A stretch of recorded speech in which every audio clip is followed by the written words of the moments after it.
दोस्तों स्वागत है आपका बिहार न्यूज़ में। दोस्तों मैं हूं फिरदौस गनी और आप देख रहे हैं केडीबी लाइव। दोस्तों आज हो चुका है 8 अप्रैल। तो आज की बिहार की टॉप न्यूज़ लेकर आए हैं आपके लिए।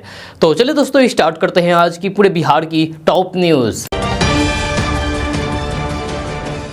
दोस्तों बिहार न्यूज़ में आज सबसे पहले बात करते हैं कि बिहार के वैसे गरीब परिवार जिनका राशन कार्ड नहीं है वे ऑनलाइन आवेदन देकर के एसडीओ कार्यालय से राशन कार्ड बनवा सकते हैं। खाद्य एवं उपभोक्ता संरक्षण विभाग ने नए राशन कार्ड बनाना शुरू कर दिया है। इसके लिए ऑनलाइन आवेदन लिए जा रहे हैं। जब विभाग ने निर्देश दिया है कि नया राशन कार्ड 30 दिनों के अंदर बना करके उपलब्ध कराएं, इसको लेकर के विभाग की ओर से अधिसूचना जारी कर दी गई है। आवेदक को बिहार का अस्थायी निवासी होना चाहिए। आवेदन के साथ आधार कार्ड, अस्थायी पता, आय प्रमाण पत्र, आवासीय प्रमाण पत्र, mobile number, passport size photo जरूरी है। आपको बता दूं कि विभाग की ओर से मार्च 2020 से ही फरवरी 2022 तक 46 लाख नया राशन कार्ड जारी किया है, जहां सबसे ज्यादा राशन कार्ड अप्रैल 2020 से सितंबर 2020 तक बनाए गए हैं।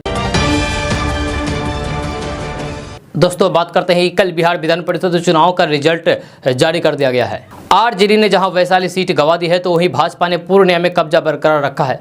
जानकारी के मुताबिक पटना से राजद के कार्तिकेय कुमार ने जदयू के वाल्मीकि सिंह को हरा दिया है।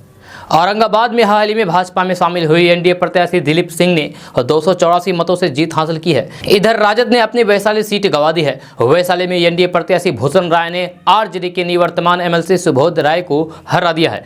पूर्णिया, अररिया, किशनगंज सीट पर भाजपा ने अपना कब्जा बरकरार रखा है। यहां से एनडीए प्रत्याशी डॉक्टर दिलीप कुमार जायसवाल ने जीत हासिल की है। दिलीप जायसवाल लगातार तीसरी बार चुनाव जीते हैं। वहीं बीजेपी से बागी बनकर निर्दलीय एमएलसी चुनाव लड़ रहे सच्चिदानंद राय चुनाव जीत गए हैं, जहां उन्होंने आरजेडी के सुधांशु रंजन पांडे को शिकस्त दी है। सच्चिदानंद राय की पुरानी पार्टी बीजेपी यहां तीसरे स्थान पर रही है। सच्चिदानंद राय इस सीट पर निवर्तमान एमएलसी थे, जहां पिछले चुनाव उन्होंने बीजेपी के टिकट पर लड़ा था और जीते थे, लेकिन इस बार बीजेपी ने टिकट नहीं दिया तो फिर निर्दलीय मैदान में उतर गए और ये साबित करने में कामयाब रहे कि बीजेपी का उन्हें टिकट नहीं देने का फैसला गलत था। जब बीजेपी ने यहां अंतिम मौके पर उनका टिकट काट करके धर्मेंद्र सिंह को उम्मीदवार बनाया था। दोस्तों बात करते हैं कि कोरोना काल के बाद पहली बार बिहार के सियासी हलके में इफ्तार का आयोजन किया जा रहा है। जब बिहार के अल्पसंख्यक कल्याण मंत्री जमा खान ने अपने सरकारी आवास पर इफ्तार पार्टी का आयोजन किया है। यह आयोजन इस वजह से भी खास होने वाला है क्योंकि इसमें मुख्यमंत्री नीतीश कुमार सहित बीजेपी, हिंदुस्तान अवाम मोर्चा और एलजेपी पशुपति पारस की पार्टी के तमाम बड़े नेताओं के शामिल होने की भी संभावना है। अल्पसंख्यक कल्याण मंत्री जमा खान ने एक न्यूज चैनल से बातचीत करते हुए कहा है कि कोविड-19 से पिछले 3 वर्षों से बिहार में इफ्तार का आयोजन बंद था, लेकिन अब जबकि कोरोना से राहत मिली है और हालात सुधरे हैं तो फिर इफ्तार के आयोजन करने की इच्छा हुई, इसीलिए मैंने अपने आवास पर इफ्तार का आयोजन किया। इसमें बिहार के मुख्यमंत्री नीतीश कुमार शामिल होंगे, साथ ही एनडीए के तमाम मंत्री और विधायकों सांसदों को भी आमंत्रण भेजा गया है। जहां उन्होंने बताया है कि जेडीयू के भी कई नेता और कार्यकर्ता इफ्तार आयोजन में शामिल होंगे। जमा खान से जब ये पूछा गया है कि क्या इस आयोजन में विपक्षी आरजेडी और कांग्रेस के लोग भी आएंगे, तो उन्होंने कहा है कि मैंने आमंत्रित दिया है जो हमारे मित्र हैं, उम्मीद है कि उनमें से भी कई लोग आएंगे। आपको बता दूं कि बिहार में सियासी इफ्तार की चर्चा खूब होती है। अक्सर इफ्तार के बहाने राजनीति भी खूब होती है। एक समय में जब मुख्यमंत्री नीतीश कुमार ने इफ्तार पार्टी का आयोजन किया था तब लालू यादव भी इसमें शामिल हुए थे, जिसकी चर्चा देश भर में हुई थी। दोस्तों बात करते हैं कि मात्र 42 साल के राजनीतिक सफर में भाजपा ने बिहार में सबसे बड़े राजनीतिक दल के रूप में अपनी पहचान बना ली है। 6 अप्रैल 1980 को स्थापित भाजपा ने उतार चढ़ाव का कई दौर देखा। यह संयोग से स्थापना के बाद भाजपा को सबसे पहले बड़ी राजनीतिक सफलता भी बिहार में मिली थी। भाजपा की स्थापना के साल ही बिहार में विधानसभा चुनाव था। जहाँ साल 1980 के बिहार विधानसभा चुनाव में पार्टी ने पहली बार बड़े स्तर पर चुनाव लड़ा। अटल बिहारी वाजपेयी, लाल कृष्ण आडवाणी, डॉक्टर मुरली मनोहर जोशी सहित बिहार भाजपा के कई संस्थापक सदस्यों ने उस समय बिहार में खूब चुनाव प्रचार किया। 1980 के विधानसभा चुनाव में भाजपा ने 246 सीटों पर चुनाव लड़ा। हालांकि पार्टी मात्र 21 सीटों पर ही जीत पाई। इसके बावजूद भी भाजपा ने बिहार विधानसभा में अपनी एक बड़ी पहचान बना ली। इसके बाद बिहार में 1985 के विधानसभा चुनाव में पार्टी ने फिर से 234 सीटों पर चुनाव लड़ा। इस बार पार्टी को मात्र 16 सीटों पर ही जीत मिली। 5 साल बाद 1990 में फिर से विधानसभा चुनाव हुआ। इस बार भाजपा ने 137 सीटों पर चुनाव लड़ा और पार्टी ने 39 सीटों पर जीत हासिल की। इस जीत ने बिहार गैर कांग्रेसी सरकार बनाने का रास्ता साफ किया। जब भाजपा के समर्थन से लालू प्रसाद यादव के नेतृत्व में बिहार में जनता दल की सरकार बनी। हालांकि बाद में लाल कृष्ण आडवाणी की सोमनाथ से अयोध्या तक की रथ यात्रा के दौरान लालू यादव ने आडवाणी को बिहार में गिरफ्तार करा दिया। नतीजा यह हुआ कि भाजपा ने सरकार से समर्थन वापस लेने की घोषणा कर दी। वहीं लालू यादव ने भाजपा को तोड़ दिया और आराम से 1995 तक सत्तासीन रहे। वहीं 1995 के विधानसभा चुनाव में भाजपा ने 315 सीटों पर उम्मीदवार उतारा, लेकिन पार्टी 41 सीट जीत सकी। इस चुनाव में भाजपा राज्य के विपक्षी दल के रूप में अपने को स्थापित करने में सफल रही। इसी बीच 2000 के विधानसभा चुनाव में 168 सीटों पर चुनाव लड़कर के भाजपा ने 67 सीट जीत हासिल कर ली। इस पार्टी की अब तक की सबसे बड़ी जीत थी। फिर 2005 के फरवरी में हुए चुनाव में 103 सीटों पर चुनाव लड़कर के भाजपा ने 37 सीटों पर जीत हासिल की, जबकि इसी साल अक्टूबर में हुए चुनाव में पार्टी ने 102 उम्मीदवार उतारा और फिर 55 सीटों पर जीत हासिल की। नीतीश कुमार के नेतृत्व में एनडीए की सरकार बनी। भाजपा अब सत्ताधारी गठबंधन में सबसे प्रमुख दल बन चुकी थी। नीतीश के सुशासन का असर रहा कि 2010 के विधानसभा चुनाव में भाजपा ने 102 सीटों पर चुनाव लड़कर के 91 सीटों पर जीत हासिल की। जब बाद में नरेंद्र मोदी को भाजपा की ओर से 2014 के पीएम पद का उम्मीदवार घोषित करने के बाद नीतीश कुमार से मतभेद होने के कारण 2015 में भाजपा ने नीतीश से अलग होकर के चुनाव लड़ा। भाजपा ने 157 सीटों पर उम्मीदवार उतारे, लेकिन पार्टी को सिर्फ 53 सीटों पर जीत मिली। बिहार में सत्ता हासिल करने का भाजपा का सपना न सिर्फ टूटा, बल्कि पार्टी के लिए यह बड़ा झटका था। जब नीतीश कुमार और लालू प्रसाद यादव एक साथ आ चुके थे और नीतीश कुमार फिर से सीएम बने। हालांकि नीतीश लालू की दोस्ती ज्यादा लंबे समय तक नहीं चली। भाजपा ने फिर से नीतीश का साथ दिया और फिर भाजपा के समर्थन के नीतीश से फिर से सीएम बने। दोस्तों, बात करते हैं कि क्या 10 रुपए के लिए किसी की हत्या की जा सकती है। अधिकतर लोगों का मानना होगा कि ऐसा कौन कर सकता है भला, लेकिन बिहार के बेतिया अनुमंडल क्षेत्र के चनपटिया थाना के अंतर्गत गीधा पंचायत के वार्ड संख्या 2 में ऐसा हुआ है। यहाँ एक युवक ने 10 रुपए के लिए अपने पड़ोसी की हत्या कर दी। फिलहाल 10 रुपए के लिए हत्या करने वाला युवक को पुलिस ने गिरफ्तार करके जेल भेज दिया है। आपको बता दो कि मृतक छोटेलाल महतो अपने पड़ोसी मसीर मियाँ को मात्र 1 महीने के लिए 2000 रुपये 3% के ब्याज पर उधार दिया था। जब पड़ोसी मसीर मियाँ छोटेलाल महतो को 2060 रुपये के बदले 2050 रुपये देने गया तो फिर दोनों में कहासुनी होने लगी। जब मृतक छोटेलाल महतो बाकी के 10 रुपये मांग रहा था, जिस पर दोनों के बीच कहासुनी हुई और मसीर मियाँ ने छोटेलाल महतो को लात घूंसों से पिटाई कर दी। मारपीट के क्रम में छोटेलाल महतो के शरीर में ऐसी जगह चोट लगी कि उसकी मौत हो गई। घटना के बारे में चनपटिया थाना अध्यक्ष मनीष कुमार ने बताया है कि घटना की जानकारी मिली है, मामला सत्य है। मृतक का पोस्टमार्टम कराया जा रहा है। पुलिस के द्वारा त्वरित कार्रवाई करते हुए आरोपी युवक को गिरफ्तार कर लिया गया है। दोस्तों, बात करते हैं कि मदरसा की शिक्षा कैसी होनी चाहिए। इसे लेकर के अक्सर कई प्रकार के सवाल किए जाते हैं, लेकिन जल्द ही उत्तर प्रदेश में मदरसा में नए किस्म की शिक्षा मिलती दिख सकती है। सूत्रों का कहना है कि योगी सरकार मदरसा शिक्षा परिषद में कई बड़े बदलाव करने जा रही है। जब मदरसों में अब दीनी तालीम कम करके अंग्रेजी, विज्ञान, हिंदी, गणित और सामाजिक विज्ञान जैसे आधुनिक विषयों पर अधिक फोकस किया जाएगा। उत्तर प्रदेश सरकार का प्रयास है कि मदरसा बोर्ड के पाठ्यक्रम को ऐसा बनाया जाए कि यहाँ के छात्र दूसरे बोर्ड के छात्रों के साथ प्रतिस्पर्धा कर सके। दोस्तों, बात करते हैं कि देश के चिकित्सा क्षेत्र में नर्सों और डॉक्टरों की भारी कमी है। जहां केंद्र सरकार ने संसद में इसकी पुष्टि की है। सरकार ने बताया है कि भारत में प्रति 1000 की आबादी पर नर्सों की संख्या 1.96 है। स्वास्थ्य एवं परिवार कल्याण मंत्री मनसुख मंडाविया ने राज्यसभा को एक सवाल के जवाब में ये जानकारी दी है। जहां उन्होंने इंडिया नर्सिंग काउंसिलिंग रिकॉर्ड के हवाले से आंकड़े बताए हैं। उन्होंने बताया है कि देश में 43,41,000 पंजीकृत नर्सिंग कर्मी हैं, जहां 23,40,501 पंजीकृत नर्स हैं, 10,08,05 नर्स सहयोगी हैं और 56,854 महिलाएं हेल्थ विजिटर हैं। इनकी संख्या देश की आबादी के अनुपात में प्रति 1000 पर 1.96 है, जहाँ ये तय मानकों की तुलना में बहुत कम है। नर्सों की कमी न सिर्फ शहरी इलाकों में है, बल्कि गाँव में भी नर्सों की भारी कमी है। खासकर गाँव में आशा जैसे स्वास्थ्य कर्मी होने के बाद भी नर्सों की जोरदार कमी है। वहीं शहरों में बड़े अस्पतालों की तुलना में छोटे स्वास्थ्य केंद्रों में नर्सों की बहुत कमी है। जहाँ चिकित्सा क्षेत्र में डॉक्टरों की संख्या भी बहुत कम है। स्वास्थ्य मंत्री मनसुख मंडाविया ने बताया है कि नवंबर 2021 की स्थिति के अनुसार देश में डॉक्टर और आबादी का अनुपात 1:834 है, जहाँ इनमें से 80% पंजीकृत एलोपैथी डॉक्टर हैं।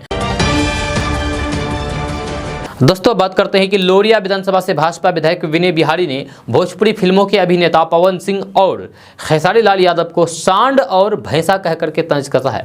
एक फिल्म के प्रमोशन के लिए पटना पहुंचे विनय बिहारी ने पत्रकारों से बात करते हुए पवन सिंह और खेसारी लाल यादव पर जमकर भड़ास निकला।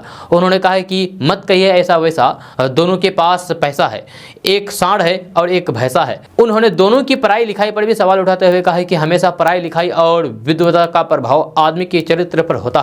ये दोनों पढ़े लिखे नहीं हैं, इसी का परिणाम है कि कुछ भी बोलते रहते हैं। उन्होंने कहा कि एक और मनोज तिवारी और रवि किशन है जो पढ़े लिखे दोनों ही सांसद हैं, लेकिन कभी भी बहकी बहकी बातें नहीं करते हैं। दूसरी ओर पवन सिंह और खेसारी लाल यादव है जिन्होंने पैसा तो खूब कमाया है, लेकिन वे मनोज तिवारी और रवि किशन नहीं बन सकते हैं या उनके जैसा नहीं बोल सकते हैं। दरअसल कुछ दिन पहले दोनों ने विनय बिहारी को लेकर के कथित रूप से आपत्तिजनक टिप्पणी की थी। इसी पर विनय बिहारी ने दोनों को निशाने पर लिया। दोस्तों बात करते हैं कि बिहार में खेती करने वाले किसानों के लिए अच्छी खबर सामने आ रही है। ताजा रिपोर्ट्स के मुताबिक बिहार में खेती करने वाले किसानों की फसल मौसमी या फिर प्राकृतिक आपदा से खराब हो जाता है तो फिर उन सभी किसानों को मुआवजा दिया जाएगा। खबर के अनुसार सरकार ने राज्य फसल सहायता योजना के लिए आवेदन करने वाले किसानों को 15 दिनों का मौका दिया है। रबी 2021-22 मौसम के लिए मार्च अंत तक ऑनलाइन आवेदन मांगे गए थे। इसमें कई किसानों के आवेदन गलत पाए गए हैं। आपको बता दें कि बिहार सरकार ने इन किसानों को अपने आवेदन में सुधार के लिए 15 अप्रैल तक का समय दिया है। किसान इस तिथि तक आवेदन की प्रक्रिया को पूरा कर लें, क्योंकि इसके बाद आवेदन में सुधार का कोई भी समय सीमा नहीं दिया जाएगा। अब आपके मन में सवाल उठ रहा होगा कि आखिर इसमें मुआवजा कितना मिलेगा। तो 20% तक फसल नुकसान होने पर प्रति हेक्टेयर 7,500 रुपये दिए जाएंगे। वहीं इससे ज्यादा नुकसान होने पर 10,000 रुपये प्रति हेक्टेयर मुआवजा दिया जाएगा। अधिक जानकारी के लिए आप किसान टोल फ्री नंबर पर संपर्क कर सकते हैं और ये नंबर है 1800-1800-110। दोस्तों अब बात करते हैं कि बिहार में शराब पीने के जुर्म में जेल गए लोगों के लिए अच्छी खबर सामने आ रही है। ताजा रिपोर्ट्स के अनुसार नीतीश सरकार सारे शराबियों को जेल से रिहा करने वाली है तथा उन पर चल रहे केस को भी बंद करने की तैयारी कर ली है। मीडिया रिपोर्ट्स के अनुसार बिहार में शराबबंदी संशोधन कानून जेल में पहले से बंद शराबियों पर भी लागू होगा। जो लोग 30 दिन से जेल में बंद है उन्हें रिहा किया जाएगा तथा जो अभी अभी जेल में गए हैं उन्हें 2,000 रुपये से 5,000 रुपये तक जुर्माना लेकर के छोड़ दिया जाएगा। आपको बता दो कि शराबबंदी संशोधन कानून की नियमावली में ये प्रावधान किया गया है कि अगर कोई व्यक्ति शराब पीते हुए पकड़ा जाता है तो फिर उसे जुर्माना लेकर के छोड़ा जा सकता है। जब वही जुर्माना ना देने की स्थिति में उसे जेल भेजा जा सकता है। इस फैसले से राज्य की यानी कि बिहार की अदालतों में मुकदमा का बोझ कम होगा तथा जेल में भी भीड़ कम घटेगी। और दोस्तों बात करते हैं कि जेडीयू संसदीय बोर्ड के अध्यक्ष उपेंद्र कुशवाहा का मानना है कि यदि बीजेपी ये सोचती है कि 2025 के बिहार विधानसभा चुनाव से पहले ही वह सीएम नीतीश कुमार को हटा करके अपने नेता को बिहार में सीएम बनाएगी तो फिर ऐसा कुछ भी होने वाला नहीं है। जेडीयू नेता उपेंद्र कुशवाहा का कहना है कि जब तक बिहार में भारतीय जनता पार्टी और फिर जनता दल यूनाइटेड गठबंधन में रहेगी तब तक सीएम नीतीश कुमार ही सीएम बने रहेंगे। दरअसल उपेंद्र कुशवाहा का बयान भारतीय जनता पार्टी नेताओं के उन बयानों के जवाब में आया है जहां पर कुछ नेताओं ने प्रदेश में यानी कि बिहार में भारतीय जनता पार्टी का सीएम बनाने की बात कही थी। उपेंद्र कुशवाहा ने स्पष्ट कर दिया है कि जो भी भारतीय जनता पार्टी यानी कि बीजेपी के नेता इस तरीके की बात कर रहे हैं तथा उन्हें कोई असमंजस्य है तो फिर उन्हें अपने केंद्रीय नेतृत्व से बात कर लेना चाहिए, जिसमें पीएम नरेंद्र मोदी, गृह मंत्री अमित शाह तथा भारतीय जनता पार्टी के अध्यक्ष जेपी नड्डा सम्मिलित है। सब लोगों ने मिलकर के निर्धारित किया है कि बिहार में एनडीए के नेता नीतीश कुमार है। दोस्तों बात करते हैं कि राष्ट्रीय जनता दल यानी कि आरजेडी के वोट समीकरण को कभी माय के चश्मे से देखा जाता था। एमवाई यानी कि मुस्लिम यादव माना जाता था कि मुस्लिम और यादव समीकरण के भूते ही लालू प्रसाद यादव ने 1.5 दशक तक बिहार की सियासत पर पकड़ बनाए रखी। आरजेडी के शासन का मूल वोट समीकरण यही था, लेकिन अब उनके बेटे और आरजेडी की कमान संभालने वाले तेजस्वी यादव ने नया समीकरण कर दिया है। तेजस्वी यादव अब सबको साथ लेकर के चलने की बात करते हैं। जब कभी लालू प्रसाद यादव की तरफ से दिया गया भूरा बाल साफ करो वाला बयान अब पुरानी बात हो चुकी है और तेजस्वी यादव के साथ साथ भूमिहार को भी अपनी सियासत का हिस्सा बना करके आगे बढ़ रहे हैं। तेजस्वी यादव ने बिहार विधान परिषद चुनाव में भूमिहार जाति से आने वाले उम्मीदवार को टिकट दिया और अब चुनाव नतीजे आने के बाद तेजस्वी का ये दाव सही साबित होता दिख रहा है। तेजस्वी यादव को भूमिहार कैंडिडेट जीत हासिल करने में सफल साबित हुए हैं। सबसे पहले नंबर पटना सीट से उम्मीदवार बनाए गए कार्तिक कुमार है, जहां कार्तिक कुमार उर्फ कार्तिक मास्टर अनंत सिंह के करीबी माने जाते हैं। भूमिहार जाति से आते हैं और उन्होंने जेडीयू के वाल्मीकि सिंह को मात दी है। इसके अलावा पश्चिमी चंपारण जैसी सीट पर तेजस्वी यादव के एक भूमिहार उम्मीदवार ने जीत हासिल की है। यहाँ आरजेडी के सीनियर सौरभ चौधरी ने जीत हासिल की है। 18 साल से जो किला भारतीय जनता पार्टी का, उसमें आरजेडी के भूमिहार कैंडिडेट ने सेंध मार दी है। जब मुंगेर, जमुई और लखीसराय सीट पर भी आरजेडी के जिस उम्मीदवार ने जीत हासिल की है वो भूमिहार जाति से आते हैं। इस सीट पर आरजेडी कैंडिडेट अजय कुमार सिंह ने जीत हासिल की है। अजय कुमार सिंह ने जेडीयू उम्मीदवार संजय प्रसाद को पटखनी दी है। इस सीट पर मिली जीत तेजस्वी के नए सामाजिक समीकरण का बड़ा उदाहरण है। जब हालांकि दूसरे दलों से भी भूमिहार जाति से आने वाले चेहरों ने जीत हासिल की है। जब भारतीय जनता पार्टी यानी कि बीजेपी से राजीव कुमार सिंह ने गोपालगंज में जीत हासिल की है, जबकि बीजेपी ने जिस सचिनानंद राय को बेटिकट कर दिया है उन्होंने सारण में निर्दलीय उम्मीदवार के तौर पर जीत हासिल की है। बेगूसराय में भी कांग्रेस उम्मीदवार राजीव सिंह भूमिहार जाति से आते हैं। बिहार में जिन 24 सीटों पर चुनाव हुए उनमें से आधा दर्जन सीटों पर भूमिहार जाति से आने वाले चेहरों ने जीत का परचम लहराया है। दोस्तों बात करते हैं कि बिहार में भीषण गर्मी के बीच तेज हवा चलने के कारण आग लगने की आशंका को देखते हुए बिहार राज्य आपदा प्रबंधन प्राधिकरण ने एडवाइजरी जारी की है। इसके तहत लोगों को कहा गया है कि वे खाना सुबह 9 बजे से पहले और फिर शाम में 6 बजे के बाद ही बनाएं। जहाँ विशेष करके झुग्गी झोपड़ी में रहने वाले लोगों से अपील की गई है कि वे इस नियम का हर हाल में पालन करें। यह प्राधिकरण की ओर से ग्रामीण और शहरी इलाकों के लिए जारी एडवाइजरी में कहा गया है कि खाना बनाने के दौरान सूती कपड़ा पहनने, रसोई घर के पास मिट्टी या फिर बालू रखने और 2-3 बाल्टी पानी रखने की भी सलाह दी गई है। फूस का घर होने पर दीवार पर मिट्टी का लेप लगाने, खाना बनाने के बाद रसोई गैस के रेगुलेटर का नॉब अनिवार्य रूप से बंद करने को कहा गया है। जब रसोई गैस से गंध आने पर बिजली उपकरणों को न जलाने और फिर खिड़की दरवाजे खोलने की अपील की गई है। जलती हुई माचिस की तीली, अध जली बीड़ी या फिर सिगरेट इधर उधर बिल्कुल भी ना फेंकने को कहा गया है। ग्रामीण क्षेत्रों में अक्सर लोग हरे गेहूं या फिर चना को भूनने लगते हैं। तेज हवा चलने पर ऐसा नहीं करने की अपील की गई है। फसल कटने के बाद ठंडल में आग नहीं लगाने को कहा गया है। इससे वातावरण भी प्रदूषित होगा और आग लगी की आशंका भी बढ़ जाती है। खलिहान में थ्रेसिंग के दौरान में भी पिछले कुछ साल से आग लगी की घटना होती है। इससे बचने के लिए थ्रेसर की तार की जांच करने को कहा गया है। जहाँ थ्रेसर का मुंह हवा के विपरीत दिशा में रखने की सलाह दी गई है। जहाँ आग लगी होने पर फायर ब्रिगेड को 101 नंबर पर सूचना देने की अपील की गई है। दमकल के लिए पानी की उचित व्यवस्था रखने की भी लोगों को अपील की गई है। जहाँ सार्वजनिक स्थानों, ट्रेनों या फिर बसों में ज्वलनशील पदार्थ लेकर नहीं चलने की भी अपील की गई है। तो दोस्तों बात करते हैं कि बिहार के किशनगंज के बहादुरगंज प्रखंड में एक ऐसा गांव है जहां कोई बारात लेकर के नहीं जाना चाहता है। ये गांव बहादुरगंज प्रखंड में खाड़ी टोला गांव है। इस गांव में लड़कियों के लिए कोई रिश्ता लेकर के नहीं जाना चाहता है। इस गांव में ब्याह की डोली बहुत ही मुश्किल से उठती है। इसकी वजह आप भी जानेंगे तो आप हैरान रह जाएंगे। आप सोचेंगे कि आज बदलती हुई दुनिया में ये वजह भी हो सकती है। दरअसल इस गाँव तक पहुँचने के लिए सड़क नहीं है। जब गाँव तक पहुँचने के लिए अब तक नदी के ऊपर पुल भी नहीं बना है। उबर खाबर पानी भरे कच्चे और फिर फिसलन भरे रास्ते से चलना पड़ता है। जहाँ आज़ादी के बाद से ग्रामीण नदियों पर पुल और फिर सड़क बनवाने की मांग करते आ रहे हैं, लेकिन अब तक ये नहीं बन पाया है। अगर देखा जाए तो फिर लड़के बाहर जाकर के शादी करते हैं, इसलिए उनकी शादी तब हो जाती है। लेकिन अब उतनी आसान नहीं रह गई है, क्योंकि लड़की वालों को भी जब मालूम पड़ता है कि उनकी बेटी का ब्याह ऐसे गाँव में हो रहा है जहाँ तक जाना और आना बहुत मुश्किल है, तो फिर वो भी इस गाँव में लड़की देना नहीं चाहते हैं। वही मिली जानकारी के मुताबिक विकास के अभाव में यहाँ की बेटियों की जिंदगी नरक बन गई है। जब लड़कियों की उम्र समय के साथ साथ ढल रही है। जब गांव की लड़कियां पढ़ना चाहती है, पढ़ लिख करके डॉक्टर और शिक्षित बनकर के अपने पैरों पर खड़ा होना चाहती है, लेकिन इस गांव की बच्चियां मिडिल स्कूल के बाद पढ़ाई छोड़ चुकी है। क्योंकि आगे की पढ़ाई के लिए हाई स्कूल काफी दूर है। हाई स्कूल तक जाने के लिए ना ही सड़क है और ना ही पुल है। देखा जाए तो भले ही आज दुनिया चांद में जीवन की तलाश कर रही हो, लेकिन किशनगंज का ये खाड़ी टोला गाँव विकास के अभाव में ग्रामीणों के लिए अभिशाप बना हुआ है, जिसके कारण लोग यहाँ रिश्ता करने से घबराते हैं, जिससे युवक युवतियों का जीवन भी नरक हो रहा है। ऐसे में विकास की किरण इस गांव में कब तक पहुंचेगी, जिससे लड़कियों के हाथ पीले हो, ये तो फिर आने वाला वक्त ही बताएगा। दोस्तों बात करते हैं कि बिहार में अलग अलग नियोजन इकाइयों से बहाल शिक्षकों के लिए अच्छी खबर सामने आ रही है। जब बिहार के 3.25 लाख से ज्यादा नियोजित शिक्षकों को मई महीने में उनके बकाया राशि का भुगतान नीतीश सरकार करेगी। आपको बता दें कि 9 महीने पहले सरकार में नियोजित शिक्षकों के वेतन में 15% का इजाफा किया था, लेकिन अब तक ये राशि नहीं दी जा सकी है। अब मई महीने में सरकार इस बकाया राशि यानी कि एरियर का भुगतान करने जा रही है। जब बिहार के अंदर 3,22,557 शिक्षक ऐसे हैं जिनका वेतन वृद्धि का डाटा अपलोड किया जा चुका है।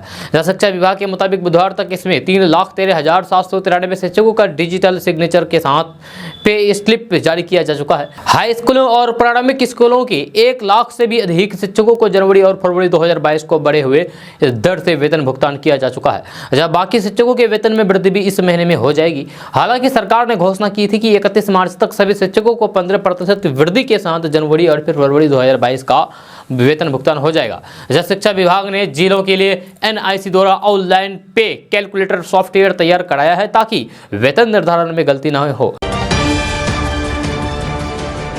दोस्तों बात करते हैं कि बिहार में इन दिनों मौसम के 3 रंग दिख रहे हैं। जब दक्षिणी बिहार के अधिकतर जिले प्रचंड गर्मी और लू की चपेट में हैं, तो उत्तर पूर्व इलाके में बादल और बूंदाबांदी की स्थिति है। इधर गोपालगंज और आसपास के इलाके में सुबह में धूंध की स्थिति रही है। जब गया, औरंगाबाद, जमुई, बांका, नवादा, रोहतास, कैमूर और इससे सटे इलाके लू की चपेट में हैं। हालांकि बुधवार को बांका, बक्सर, शेखपुरा और फिर पूर्वी चंपारण में हीट वेव की स्थिति रही। मौसम वैज्ञानिकों ने अगले 3 दिन तक बिहार के दक्षिणी भाग में, विशेष करके दक्षिणी मध्य भाग में लू या फिर हीट वेव से हीट स्ट्रोक की स्थिति उत्पन्न होने की चेतावनी जारी की है। जहां उत्तर पूर्व इलाके में बादल या फिर बूंदाबूंद की स्थिति रही। मौसम वैज्ञानिकों का कहना है कि भौगोलिक स्थिति के हिसाब से वहां मौसम थोड़ा अलग होता है। जहां यहां दक्षिणी दिशा में आने वाले हवाएं हिमालय से टकराती है और फिर वे पूर्व हवा में परिवर्तित हो जाती है। जब पूर्वा के प्रभाव से उत्तर पूर्व भाग में तापमान में हमेशा कमी रहती है। ये बादल और आंशिक बारिश के लिए भी जिम्मेदार होते हैं। गोपालगंज और आसपास के इलाके में सुबह में हल्की धुंध की स्थिति रहती है। मौसम वैज्ञानिकों बताते हैं कि गोपालगंज की और स्थानीय घटनाएं इसके लिए जिम्मेदार है। जहाँ स्थानीय तपिश बढ़ने की वजह से इन इलाकों में कम दबाव का क्षेत्र बना है। साथ ही वातावरण के निचले लेयर में धूलकण की अधिक बड़ी है। धूलकण की अधिकता बढ़ने के पीछे पछुआ हवाओं का प्रभाव जिम्मेदार होता है। इन वजहों से छोटे छोटे धूलकण वायुमंडल के निचले स्तर पर जाकर के छा रहे हैं। दक्षिणी बिहार में गर्म और शुष्क हवाओं के प्रभाव से लू की स्थिति बन गई है। विशेष करके दक्षिणी मध्य भाग में अगले 4 दिनों के लिए मौसम विभाग की ओर से हीट वेव की चेतावनी जारी की गई है। मौसम विभाग का पूर्वानुमान है कि इस दौरान दोपहर में तापमान 40 से 42 डिग्री सेल्सियस तक पहुंच सकता है। जब पछुआ की रफ्तार भी बढ़ सकती है। लगातार पछुआ के प्रभाव से और बारिश न होने की स्थिति से 9 अप्रैल के बाद पारा 43 डिग्री पर पहुंच सकता है। दोस्तों बात करते हैं कि बिहार के अरवल जिले के मेहंदिया थाना के अंतर्गत इंजोर पंचायत के मुखिया विनय पटेल पर फायरिंग का एक मामला आया था। जहां मामले में एक आरोपी जेल भी जा चुका है। अब इसी मामले में इंजोर पंचायत के मुखिया विनय पटेल को ही पुलिस ने जेल भेज दिया है। जब मुखिया पर आरोप है कि उन्होंने हथियार के लाइसेंस और बॉडीगार्ड के लिए अपने ऊपर फर्जी तरीके से फायरिंग करवाई। दोस्तों बात करते हैं कि विश्व स्वास्थ्य दिवस पर प्रधानमंत्री नरेंद्र मोदी ने कल गुरुवार को एक के बाद एक कई ट्वीट करके सभी के लिए अच्छे स्वास्थ्य की कामना की है। जब पीएम मोदी ने कहा है कि सस्ती स्वास्थ्य सेवा पर हमारे ध्यान ने गरीबों और फिर मध्यम वर्ग के लिए महत्वपूर्ण बचत सुनिश्चित की है। साथ ही साथ सरकार देश के स्वास्थ्य ढांचे को बढ़ाने के लिए अथक प्रयास कर रही है। प्रधानमंत्री नरेंद्र मोदी ने विश्व स्वास्थ्य दिवस पर ताबड़तोड़ 4 ट्वीट किए हैं। पीएम मोदी ने अपने ट्वीट में लिखा है कि विश्व स्वास्थ्य दिवस पर सबको बधाई, सभी को अच्छे स्वास्थ्य और तंदुरुस्ती का आशीर्वाद मिले। स्वास्थ्य क्षेत्र से जुड़े सभी लोगों के प्रति आभार व्यक्त करने का भी आज का दिन है। ये उनकी कड़ी मेहनत है जिसने हमारे धरती को सुरक्षित रखा है। पीएम मोदी ने आगे कहा है कि जब मैं पीएम जन औषधि जैसी योजनाओं के लाभार्थी से बातचीत करता हूं तो फिर मुझे बहुत खुशी होती है। सस्ते स्वास्थ्य सेवा पर हमारे ध्यान ने गरीबों और फिर मध्यम वर्ग के लिए महत्वपूर्ण बचत सुनिश्चित की है। साथ ही हम समग्र स्वास्थ्य को और बढ़ावा देने के लिए अपने आयुष नेटवर्क को भी लगातार मजबूत कर रहे हैं। केंद्र में सत्तारूढ़ होने के बाद चिकित्सा क्षेत्र में आए बदलाव के बारे में पीएम मोदी ने कहा है कि पिछले 8 साल में चिकित्सा की शिक्षा क्षेत्र में तेजी से परिवर्तन हुए हैं। जहाँ कई नए मेडिकल कॉलेज खुल गए हैं। स्थानीय भाषाओं में मेडिकल की पढ़ाई को सक्षम बनाने के हमारी सरकार के प्रयास अनगिनत युवाओं की आकांक्षाओं को पंख देंगे। देश में स्वास्थ्य ढांचे में सुधार के बारे में पीएम मोदी ने कहा है कि भारत सरकार देश के स्वास्थ्य ढांचों को बढ़ाने के लिए अथक प्रयास कर रही है। हमारे नागरिकों को अच्छी गुणवत्ता और फिर सस्ती स्वास्थ्य सेवा सुनिश्चित करने पर ध्यान केंद्रित किया गया है। दोस्तों बात करते हैं कि केंद्र सरकार का पूरा फोकस इस समय किसानों की आमदनी को दोगुनी करना है। यही वजह है कि सरकार की ओर से किसानों के हित को ध्यान में रखते हुए कई सारे महत्वाकांक्षी योजनाएं चलाई जा रही है। इन योजनाओं में से एक है प्रधानमंत्री किसान सम्मान निधि योजना। देश के किसान इस समय पीएम किसान योजना के तहत आने वाले 11वीं किस्त का बेसब्री से इंतजार कर रहे हैं, लेकिन यहाँ हम आपको बता दें कि सरकार ने पीएम किसान सम्मान निधि योजना से जुड़ी एक सुविधा को बंद कर दिया है। ऐसे में किसान के सामने यह संयम बना हुआ है कि 11वीं किस्त की राशि उनके खाते में आएगी या फिर नहीं। दरअसल केंद्र सरकार ने प्रधानमंत्री किसान सम्मान निधि योजना का लाभ उठाने वाले किसानों के लिए ई-KYC कराना अनिवार्य कर दिया है। इसके साथ ही सरकार ने अब घर बैठे ऑनलाइन तरीके से ई-KYC करने की सुविधा को तत्काल प्रभाव से बंद कर दिया है। यह जानकारी के अनुसार अब किसान अपने प्रधानमंत्री किसान सम्मान निधि योजना के खाते के ई-KYC कर सकेंगे, लेकिन इसके लिए उनको CSC सेंटर पर जाना होगा, क्योंकि अब पहले की तरह OTP के माध्यम से ई-KYC नहीं किया जा सकेगा। इसका मतलब यह हुआ कि अब किसानों के पास केवल ऑफलाइन तरीके से ई-KYC कराने का ही विकल्प बचा है। केंद्र सरकार ने पहले अपने खाते को ई-KYC कराने की अंतिम तारीख 31 मार्च 2022 तय की थी, लेकिन किसानों की मांग पर अब तारीख को बढ़ा दिया गया है। नई व्यवस्था के अनुसार सरकार ने अब ये तिथि बढ़ा करके 31 मई 2022 कर दी है। दोस्तों बात करते हैं कि केंद्र सरकार की ओर से देश के जरूरतमंदों के लिए कई तरह की स्कीम चलाई जाती है। आज हम आपको एक ऐसी स्कीम के बारे में बताएंगे जिसके जरिए सरकार आपको प्रति माह यानी कि हर महीने 500 रुपये का फायदा देती है, लेकिन इस स्कीम का फायदा कुछ ही लोगों को मिल सकता है, यानी कि सभी लोग इस स्कीम का फायदा नहीं ले सकते हैं। तो आइए हम आपको इसके बारे में पूरी जानकारी बताते हैं डिटेल्स के साथ। तो आपको बता दूं कि इस सरकारी स्कीम का नाम विकलांग पेंशन योजना है। इस पेंशन योजना में राज्य के हिसाब से अलग अलग राशि जरूरतमंदों को ट्रांसफर की जाती है। इसकी न्यूनतम दर 400 रुपये और अधिकतम दर 500 रुपये है, जब पेंशन की राशि सीधे लाभार्थी के अकाउंट में ट्रांसफर की जाती है। इस योजना के जरिए देश के विकलांग नागरिकों को आर्थिक सहायता दी जाती है। इस स्कीम में अप्लाई करने के लिए आपके पास आधार कार्ड, बैंक पासबुक की photocopy, domicile certificate, disability certificate, passport size photograph, आय प्रमाण पत्र, निवास प्रमाण पत्र, जन्म प्रमाण पत्र, photo identification proof, voter ID card की फोटो कॉपी, BPL कार्ड की फोटो कॉपी की जरूरत होगी। आप इन दस्तावेजों को लेकर के आप ऑनलाइन के द्वारा आवेदन कर सकते हैं और फिर आप इस योजना का लाभ ले सकते हैं। दोस्तों बात करते हैं कि सोशल मीडिया पर मिठाई और स्नैक्स बनाने वाली कंपनी हल्दीराम से जुड़ा एक वीडियो तेजी से वायरल हो रहा है। यह 24 घंटे में हल्दीराम सोशल मीडिया पर ट्रेंडिंग टॉपिक बना हुआ है। वीडियो में सुदर्शन टीवी चैनल की महिला पत्रकार हल्दीराम के आउटलेट में पहुंच करके हल्दीराम के एक नमकीन पैकेट पर उर्दू में लिखे होने को लेकर के हंगामा कर रही है। जब महिला रिपोर्टर वृत्त में इस्तेमाल किए जाने वाले नमकीन के पैकेट पर छपे उर्दू टेक्स्ट को लेकर के आपत्ति दर्ज करा रही है। वीडियो वायरल होने के बाद सोशल मीडिया पर नई बहस छिड़ गई है। जब वायरल वीडियो में रिपोर्टर हल्दीराम के एक स्टोर के अंदर जाकर के स्नैक्स का एक पैकेट हाथ में लिए स्टोर मैनेजर से पूछती है कि आपने इस वृत्त के पैकेट पर उर्दू में क्या लिखा है। रिपोर्टर हल्दीराम के आउटलेट स्टोर मैनेजर से बार बार पूछते हैं कि आप नवरात्र के दौरान व्रत करने वाले हिंदुओं को धोखा दे रहे हैं। इस पर स्टोर मैनेजर कहते हैं कि मैं इस पर अपनी राय क्यों दूं, आपका सवाल मुझसे है या फिर पब्लिक से। इस पर रिपोर्टर कहती है कि मैं आपसे पूछना चाहती हूँ कि ऐसा क्या छिपाना चाहती हो या फिर झूठ बोलना चाहती हो, झूठ परोसना चाहती हो, क्यों पैकेट पर उर्दू में लिखा गया है। इस पर स्टोर मैनेजर रिपोर्टर से कहते हैं कि आपको जो करना है करिए, मैं इस पर कुछ भी नहीं बोलूंगी। दोस्तों बात करते हैं कि बिहार में बिगड़ते लॉ एंड ऑर्डर और फिर सीवान में घटित घटनाओं को लेकर के बिहार के जेलों में ताबड़तोड़ छापेमारी चल रही है। पटना, छपरा, आरा, भागलपुर, सीतामढ़ी, गोपालगंज, नवादा और बगहा के उपकारा में भी छापेमारी का दौर चला, जहां से कई आपत्तिजनक सामान बरामद किए गए। छापेमारी के दौरान बिहार के जेलों में दिन भर हड़कंप मचा रहा। खास बात यह है कि इन सभी जेलों में उस वक्त छापेमारी की गई जब सभी कैदी सो रहे थे। पटना बेऊर जेल में छापेमारी के दौरान बाहुबली विधायक अनंत सिंह के बैग से जेल में छापेमारी के दौरान छोटा मोबाइल बरामद हुआ है। जेल प्रशासन द्वारा मिली जानकारी के अनुसार 12 बजे से लेकर के 3:35 तक छापेमारी चली। दोस्तों बात करते हैं कि बिहार में सरकार नहीं सर्कस चल रहा है। जदयू और भाजपा नेता और मंत्री आपस में लड़ रहे हैं। वीआईपी सुप्रीमो मुकेश सहनी को मैंने विधानसभा में कहा था कि आपका रिचार्ज खत्म हो गया है। भाजपा ने चिराग और मुकेश सहनी को दूध में पड़े मक्खी की तरह निकाल करके फेंक दिया। ये बातें हम नहीं बल्कि राजद नेता तेजस्वी यादव ने कही है। तेजस्वी यादव ने कहा कि जब विधानसभा चुनाव से पहले हमने 10 लाख रोजगार का वादा किया था, तब पलटू राम चाचा ने 19 लाख रोजगार देने का वादा किया, लेकिन किसी को रोजगार नहीं मिला। ये सरकार चोर दरवाजे वजह से आई है। जनता ने महागठबंधन के पक्ष में जनादेश दिया था। जब पिछले चुनाव में महागठबंधन को 1,56,00,000 मत मिले थे, जबकि एनडीए को 1,56,12,000 मत मिले थे। इस सरकार में गरीब का कोई काम नहीं हो रहा है, बिना पैसे के कोई काम नहीं हो रहा है। दोस्तों बात करते हैं कि बिहार में सरकारी प्राइमरी मिडिल स्कूलों में मध्याह्न भोजन पकने के बाद पहले उसे प्रधान अध्यापक और पकाने वाले रसोइये चखेंगे।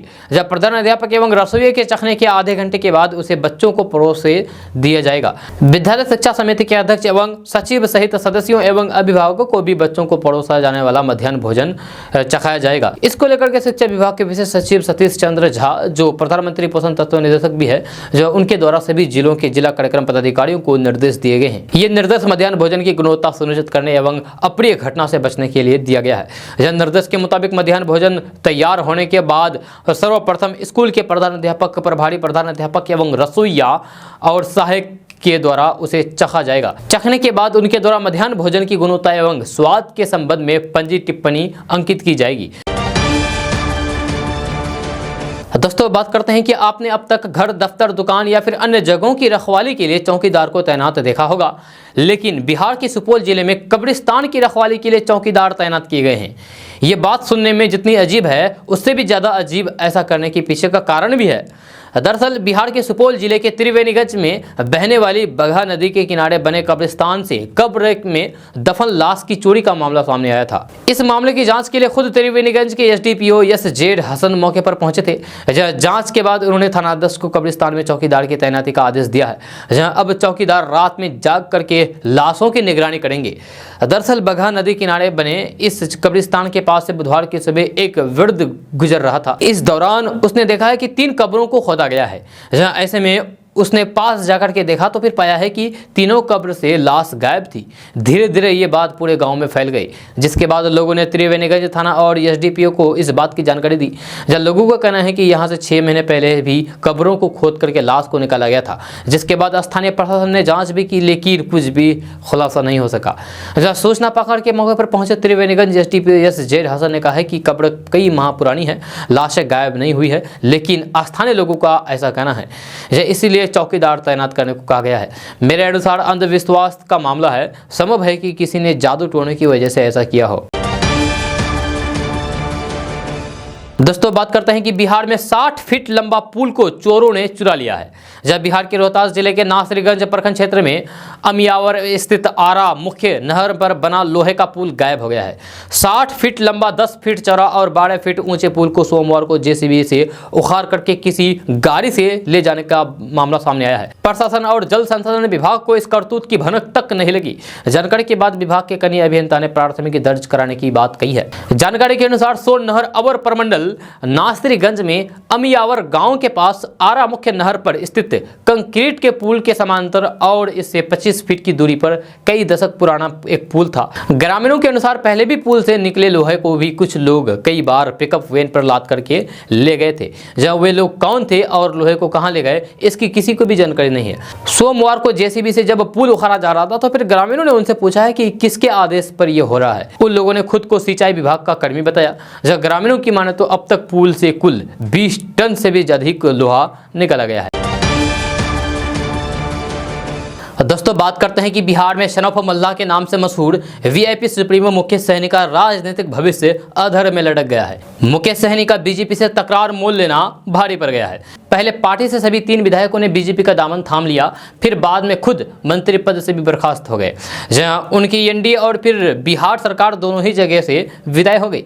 ऐसे में मुकेश सहनी के पास अब क्या विकल्प बचते हैं, एक सवाल है। जब मुकेश सहनी के लिए समस्या यह है कि आरजेडी ने पहले ही अपना दरवाजा बंद कर लिया है, जहां अब वो एनडीए से भी निकाले जा चुके हैं। जेडीयू अभी तक उनको भाव नहीं दे रही है। ऐसे में मुकेश सहनी अब एनडीए के ही एक और नाराज साथी चिराग पासवान से भी दोस्ती का हाथ बढ़ाया है। मुकेश सहनी ने बीते दिनों बोचहा में चुनाव प्रचार के दौरान आरोप लगाया है कि बीजेपी की नीति ही यूज एंड थ्रो की रही है। हमारी बात छोड़ दीजिए, आखिर 1 साल पहले जिस दिवंगत रामविलास पासवान को पद्म पुरस्कार से सम्मानित किया गया था, आज उनकी ही पत्नी को उनके सरकारी आवास से बाहर निकाल दिया गया। राजनीतिक जानकार इस बयान के मायने तलाश रहे हैं। हालांकि चिराग और तेजस्वी की निकटता और सहनी के पूर्व के रिकॉर्ड को देखते हुए निकट आना उतना आसान प्रतीत नहीं हो रहा है। मुकेश सहनी ने बीते दिनों बोचा में चुनाव प्रचार के दौरान आरोप लगाया है कि बीजेपी की नीति ही यूज एंड थ्रो की रही है। हमारी बात छोड़ दीजिए, आखिर 1 साल पहले जिस दिवंगत रामविलास पासवान को पद्म पुरस्कार से सम्मानित किया गया था, आज उनकी ही पत्नी को उनके सरकारी आवास से बाहर निकाल दिया गया।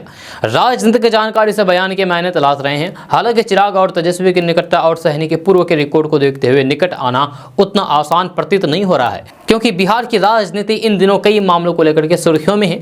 अजय एनडीए की सरकार मोटे तौर पर मजबूत दिखती है, मगर सरकार में शामिल पार्टियां आपस में ही खुलेआम एक दूसरे की इज्जत उतारने में लगी रहती है। पिछले दिनों बिहार विधानसभा में सत्र के दौरान ही मुख्यमंत्री के द्वारा सदन के अध्यक्ष को नसीहत देना अपने आप में राजनीतिक तौर पर एक अप्रत्याशित घटना थी, जब बिहार में इस बात को लेकर के जितनी मुंह उतनी बातें हो रही है। दूसरे महत्वपूर्ण राजनीतिक घटना जिसे लेकर के अधिकांश राजनीतिक विश्लेषक आश्चर्यचकित थे, जब वे अपना मूर्त रूप से ले चुके हैं।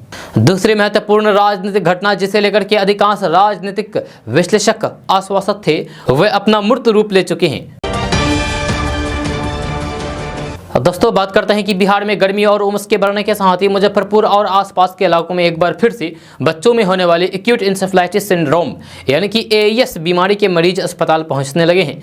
जब Muzaffarpur Shri Krishna memorial medical college अस्पताल यानी कि एसकेएमसीएच द्वारा जारी किए गए आंकड़े के अनुसार अब तक मुजफ्फरपुर और आसपास के जिले एईएस यानी कि चमकी बुखार के लक्षण वाले कुल 8 बच्चे भर्ती हुए। एसकेएमसीएच के एईएस के नोडल अधिकारी और शिशु रोग विभागाध्यक्ष जीएस सहनी ने बुधवार को बताया है कि फिलहाल गर्मी के मौसम में तापमान में वृद्धि की शुरुआत हुई है। उन्होंने कहा है कि फिलहाल 2 संदिग्ध मरीज भी भर्ती हैं। इसकी जांच रिपोर्ट अब तक नहीं आई है। उन्होंने बताया है कि कई जांच के बाद ही एईएस की पुष्टि होती है, जिसमें 1 सप्ताह का भी समय लग जाता है। आपको बता दो कि मुजफ्फरपुर और आसपास के इलाके में जैसे ही गर्मी और फिर उमस बढ़ी है, वैसे ही इस बीमारी से बच्चे ग्रसित होने लगते हैं। जब प्रतिवर्ष इस बीमारी से बच्चे की मौत होती है। मुजफ्फरपुर जिले में खासकर मीनापुर, कांटी, मुशहरी और पारू प्रखंड के कई गांवों में इस बीमारी ने लोगों को खासा परेशान किया है।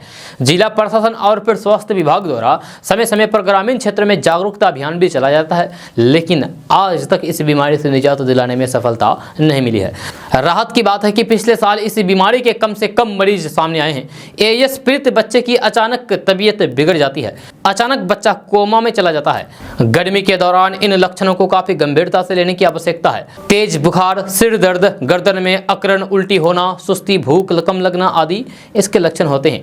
इधर मुख्यमंत्री नीतीश कुमार ने भी मंगलवार को एईएस की उच्च स्तरीय समीक्षा बैठक में ये निर्देश दिया है कि लोगों को इसके लक्षणों और फिर इलाज के प्रति जागरूक करें। इसके लिए व्यापक रूप से जागरूकता अभियान चलाएं।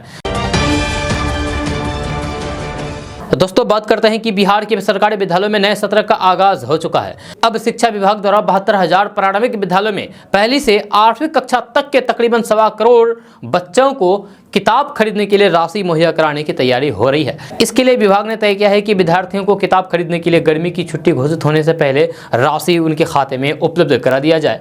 जब बिहार में 6 से 14 साल के विद्यार्थियों को मुफ्त एवं अनिवार्य शिक्षा अधिकार के तहत शिक्षा विभाग द्वारा हर साल विद्यार्थियों के खाते में डीबीटी के माध्यम से पैसे उपलब्ध कराया जाता है। जब पिछले साल 1,21,96,246 विद्यार्थियों के खाते में किताब खरीदने के लिए 378,62,77,856 रुपये ट्रांसफर किए गए थे। दोस्तों, बात करते हैं कि बिहार में नीतीश कुमार ही मुख्यमंत्री पद पर आगे भी काबिज रहेंगे या नहीं, इसको लेकर के बयानबाजियों का दौर जारी है। जब बीजेपी के प्रदेश अध्यक्ष डॉक्टर संजय जायसवाल ने कहा था कि फिलहाल नीतीश कुमार ही मुख्यमंत्री हैं, आगे क्या होगा किसी को पता नहीं है। इस बयान के तुरंत बाद जेडीयू की प्रतिक्रिया सामने आई थी। जेडीयू नेता उपेंद्र कुशवाहा ने स्पष्ट किया है कि मुख्यमंत्री नीतीश कुमार ही इस पद पर आगे भी बने रहेंगे। जहां उन्होंने कहा है कि जब तक बिहार में भारतीय जनता पार्टी यानी कि बीजेपी और जेडीयू का गठबंधन रहेगा, तब तक नीतीश कुमार ही गठबंधन के नेता और फिर प्रदेश के मुख्यमंत्री रहेंगे। अब उपेंद्र कुशवाहा की इस बयान पर बीजेपी कोटे के पंचायती राज मंत्री सम्राट चौधरी ने निशाना साधा है। बीजेपी कोटे के पंचायती राज मंत्री सम्राट चौधरी ने कहा है कि भारतीय जनता पार्टी ने चुनाव के पहले भी नीतीश कुमार को बिहार का मुख्यमंत्री माना था। देश के प्रधानमंत्री ने जिस चीज की घोषणा की उसको आगे भी चलाने का काम हम लोग कर रहे हैं। इसीलिए कोई भी इफ और बट कर रहे हैं तो फिर उनसे पूछिए कि चुनाव में वो क्या कर रहे थे। नीतीश कुमार को हराने के लिए कौन कौन लोग थे, इसकी हम लोग लिस्ट जारी कर सकते हैं। बिहार के लोकप्रिय मुख्यमंत्री नीतीश कुमार सीएम नहीं बने, इसको लेकर के 2020 के चुनाव में किसने क्या क्या किया, यही हम लोग बताने का काम करेंगे। दोस्तों आज का न्यूज़ बस ये तक। कैसा लगा जरूर अपना सुझाव दीजिएगा नीचे कमेंट बॉक्स में कमेंट करके। अगर आप नए आए हैं इस चैनल पर तो फिर चैनल को सब्सक्राइब करके बेल आइकन को भी प्रेस कर दीजिए और साथ में वीडियो को लाइक कर दीजिए, अपने दोस्तों के साथ शेयर भी कीजिए। तो चलिए दोस्तों फिर मिलते हैं नेक्स्ट वीडियो में, तब तक के लिए जय हिंद जय बिहार।